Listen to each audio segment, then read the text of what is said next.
Today we're going to continue that transition into fall and spooky season by making an adorable sweater weather ghost. Let's get started with some Liquitex gesso to give a nice base coat for the design.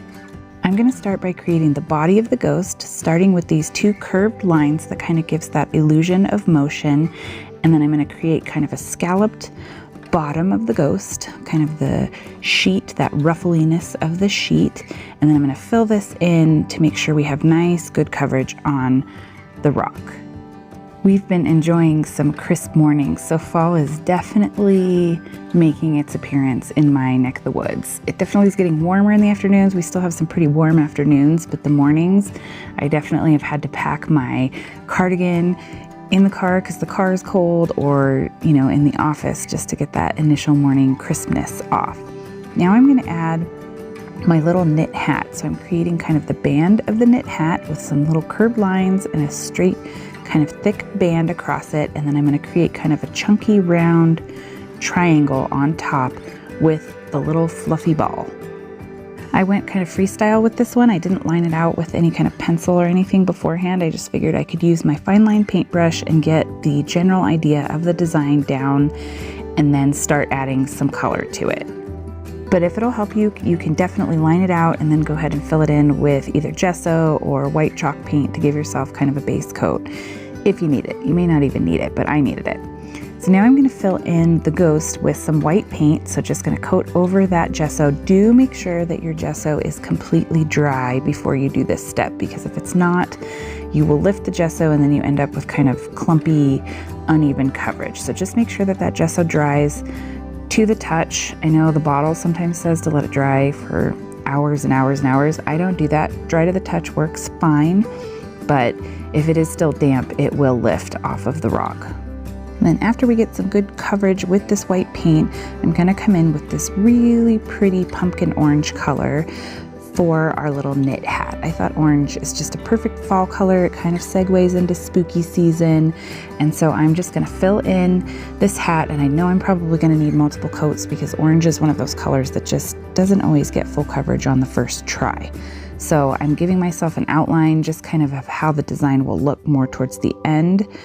Sometimes I do this because the strokes of your brush strokes kind of help contribute to the design. So I'm creating that band first and then kind of doing vertical lines because there's going to be some vertical detail going in here, but just you do you.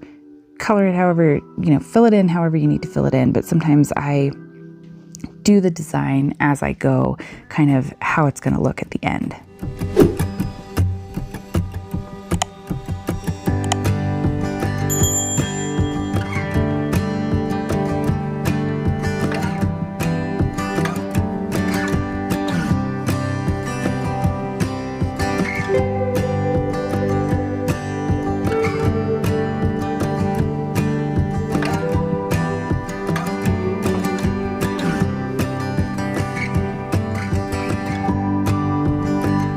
Now I'm going to take a chalk pencil and line out a nice sized heart in the middle of the ghost and two little ghost hands holding it. And then I'm going to give another little bit of coating of white paint around the heart just to make sure that there's nice solid coverage around my design item.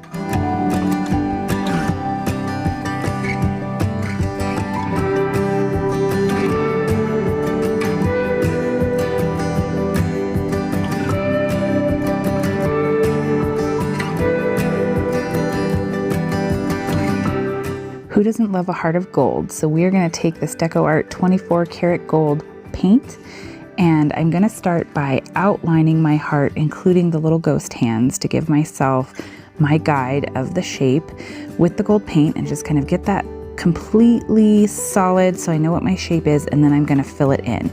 And this gold paint generally takes 2 or 3 coats to get nice solid coverage, but it is so pretty. It's got such nice dimension and shine, and even I think a little bit of glitter in it.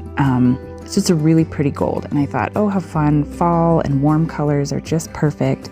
So heart of gold, and then I'm also going to take some white paint and add again those brush strokes for the little hands and also to cover up anything left in the chalk pencil. And I'm going to come back and give that second coat to our orange knit hat, just so that we have really good coverage on that orange color.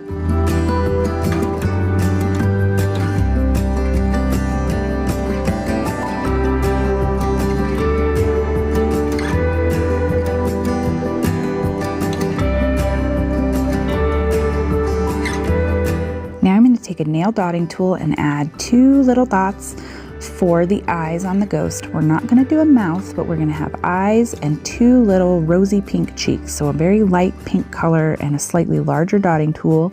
And I'm going to add the rosy cheeks. And now I'm going to come in with a Posca PC1MR black paint pen, and I'm going to outline the whole design. This is going to make it really pop. It's going to make those little ghost hands be very clear that they're holding the heart. And I love these pens. If you're new here, these are some of my favorite pens for doing outlining, for writing on the rocks, on the back of the rocks. They glide really well. They have a very unique tip, and I always want to call it a roller ball, but it's not a roller ball. But it's different than the other paint pens, and it is less prone to splattering for some reason, the unique tip of it, and it just is really versatile. It's a good thickness so that you can do outlining and writing. And so now I'm going to add some detail to the hat, those little curved lines, and then I'm going to add some little kind of puffy lines around that little ball on top to give that illusion of the fuzzy ball on top of the hat. And since this rock is kind of part fall, part spooky season, I decided I wanted to write sweater weather on it. Such a fun little meme. So I'm going to do sweater in script and then weather in print. And as I did this, I realized that my weather is kind of off to the left. So I'm going to thicken up my downstrokes on sweater, and then I decided I wanted to redo the print weather piece at the bottom. So I'm going to take my nail drill and just get rid of, erase the word weather and that little heart. And these rocks are actually really good for erasing this way. The consistency of however they're made, I got them from Shelley's Stones, or Stones by Shelley, sorry about that. They just work really well. I think they almost probably part of the rock comes off when you're sanding it off, but it works perfectly and you can't tell that there was ever anything there. So I'm erasing that, and then I'm going to come back in and space out the word weather so that it matches underneath the word sweater.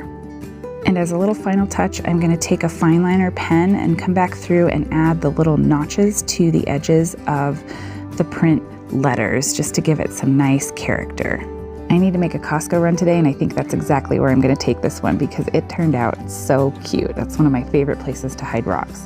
Thanks so much for stopping by to watch, and I'll see you next time. Take care.